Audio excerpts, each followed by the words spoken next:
बिस्मिल्लाहिर्रहमानिर्रहीम। आज हम पढ़ेंगे डी ब्रोगले हाइपोथेसिस। डी ब्रोगले जो हमारे पास था ये नील बोहर का शागिर्द था। नील बोहर ने बहुत ज्यादा काम किया था एटम के अंदर, यानी बहुत सारा काम किया था जो कि बहुत ज्यादा फ्रूटफुल भी साबित हुआ था। लेकिन तब तक वो फ्रूटफुल था जब तक उनके मॉडल में कोई भी डिफेक्ट सामने नहीं आया था। जब उनके मॉडल में डिफेक्ट सामने आने लगे तो डी ब्रोगले एज्यूम करता है कि जो हमारे पास प्लांक कांस्टेंट का जो इक्वेशन है वो भी आ चुका था। प्लांक का जो मास वाला इक्वेशन है E is equal to mc square वो भी हमारे पास सामने आ चुका था। अब डी ब्रोगले क्या करता है कि वो प्लांक का जो इक्वेशन है और आइंस्टाइन का जो मास वाला इक्वेशन है उनको आप इसमें कंबाइन कर देता है। जब वो अब इसमें मिला देता है तो इसके नतीजे में हमारे पास एक और इक्वेशन आ जाता है जिसको हम डी ब्रोगले हाइपोथेसिस कहते हैं या जिसको हम डी ब्रोगले इक्वेशन कहते हैं।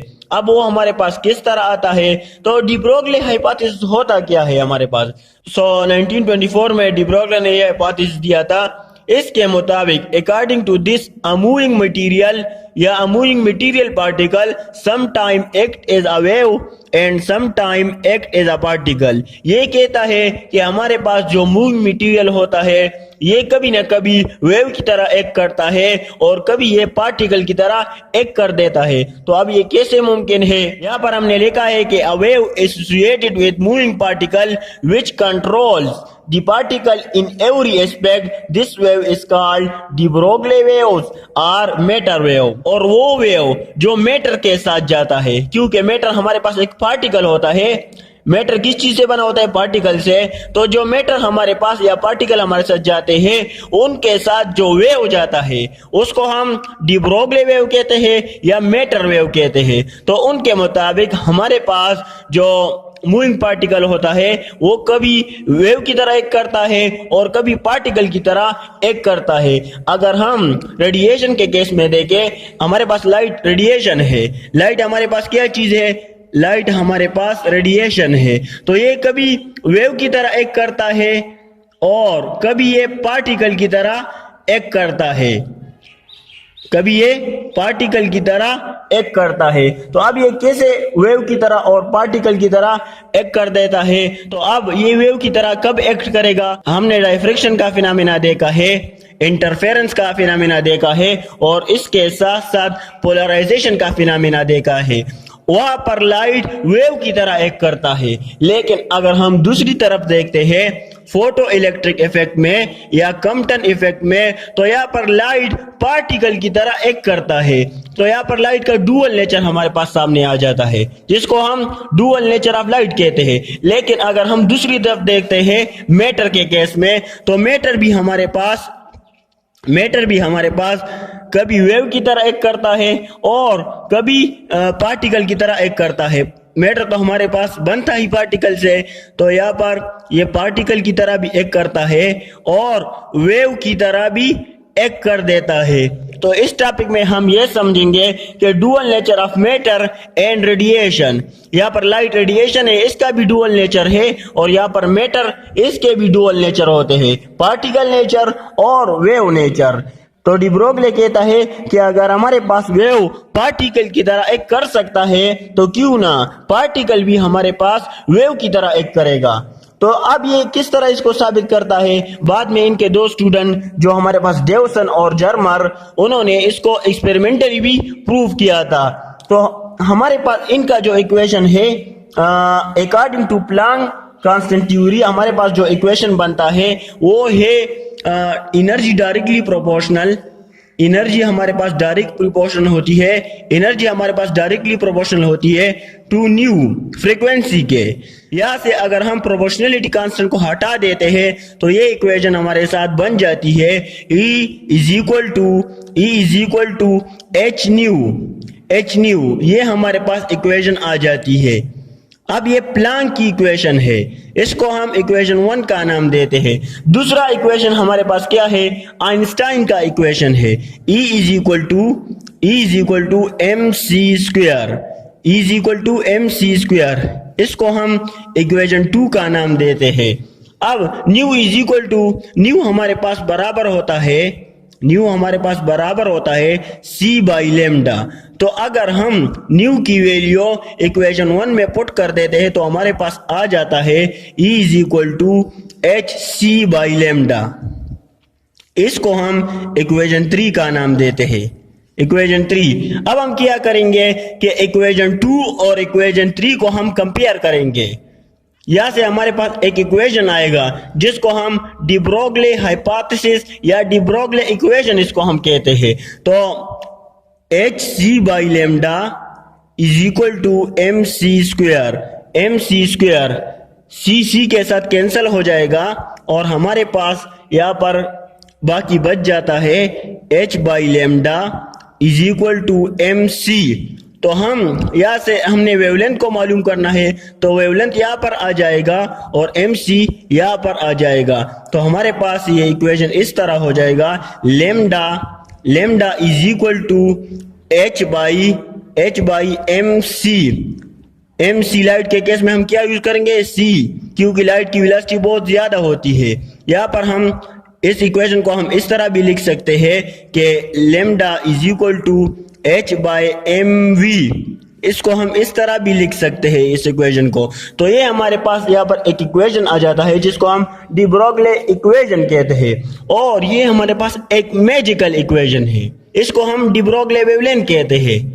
लेमडा को हम क्या कहते हैं डी ब्रोगली वेवलेंथ कहते हैं। तो इस वजह से हमारे पास डी ब्रोगली कहता है कि अगर एक वेव है वो हमारे पास पार्टिकल की तरह एक्ट कर सकता है तो क्यों ना एक पार्टिकल वेव की तरह भी एक्ट कर सकता है। तो अब किस तरह, अगर हमारे पास दुनिया में हर चीज हमारे पास मैटर है तो वो वेव की तरह एक्ट करेगा। तो ऐसा तो नहीं है, अगर हम गाड़ी को देखें तो वो तो वेव की तरह नहीं जा रही, वो तो बिल्कुल सीधी जा रही है। इसी तरह अगर हम ट्रेन को देखें तो वो भी बिल्कुल सीधी जा रही है। अगर हम क्रिकेट बॉल को देखें तो वो तो ऐसी नहीं जाती, वो तो बिल्कुल स्ट्रेट लाइन में जाती है क्रिकेट बॉल। तो ये क्यों पे हम कहते हैं कि हमारे पास जो मैटर होता है वो डुअल नेचर शो करता है, पार्टिकल नेचर भी शो करता है और वेव नेचर भी शो करता है। तो यहाँ से हम कुछ कैलकुलेशन करते हैं, फिर हम क्या करते हैं, इसको कंपेयर करते हैं कि किस तरह हमारे पास एक मैटर पार्टिकल नेचर भी शो करता है और वेव नेचर भी शो करता है।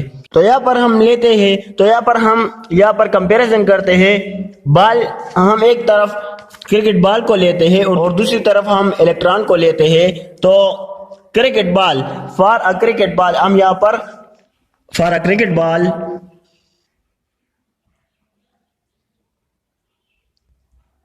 यहाँ पर हम पहले वेवलेंथ क्रिकेट बॉल के लिए मालूम करते हैं। तो lambda is equal to H by M V.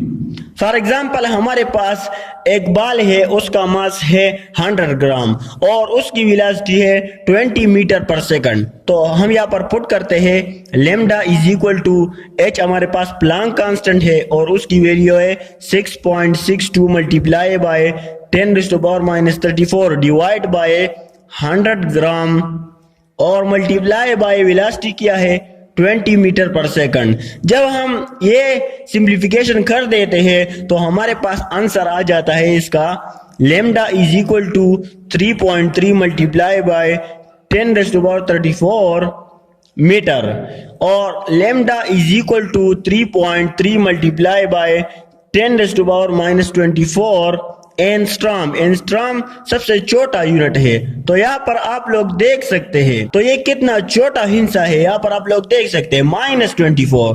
तो इसको हम नेग्लेक्ट करते हैं। यहाँ पर जो हमारे पास वेव नेचर ये शो करता है फॉर क्रिकेट बॉल, तो ये बहुत ज्यादा कम होता है, इसको हम मेजर नहीं कर सकते। तो यहाँ पर हमारे साथ जो वेवलेंथ आता है ये बहुत ज्यादा स्मॉल होता है, इसको हम मेजर नहीं कर सकते, इसको हम नेग्लेक्ट करते हैं। तो क्रिकेट बॉल के केस में हमारे पास जो वेवलेंथ आता है वो बहुत ज्यादा स्मॉल होता है। अगर हम दूसरी तरफ देखते हैं इलेक्ट्रॉन के केस में, फॉर इलेक्ट्रॉन तो lambda is equal to H M V. तो यहाँ पर हमारे पास lambda is equal to 6.62 multiply by 10⁻⁻34 divide by, और यहाँ पर हम मास क्या लेते हैं इलेक्ट्रॉन का 9.11 10⁻⁻31 kg 31। और फर्स्ट ऑर्बिट में जो इलेक्ट्रॉन की वेलोसिटी होती है वो होती है 2.18 मल्टीप्लाई बाई 10⁻⁶ होती है। जब हम सिंप्लीफिकेशन यहाँ पर कर देते हैं तो हमारे पास आ जाता है 3.2 एंगस्ट्रॉम। तो अगर आप इस वेवलेंथ को और इस वेवलेंथ को कंपेयर करें तो यहाँ पर ये वेवलेंथ हमारे पास बहुत ज्यादा है as compare to this one, क्योंकि नेगेटिव में आ रहा है और ये पॉजिटिव में आ रहा है। यहाँ पर इसको हम मेजर कर सकते हैं, इसको हम मेजर कर सकते हैं। So for fast moving particle जो हमारे पास माइक्रोस्कोपिक पार्टिकल होते हैं उसकी वेवलेंथ को हम मेजर कर सकते हैं, लेकिन जो हमारे पास लार्ज पार्टिकल होते हैं इसकी वेवलेंथ को हम मेजर नहीं कर सकते हैं। So that's why we can't see the wavelength of huge object.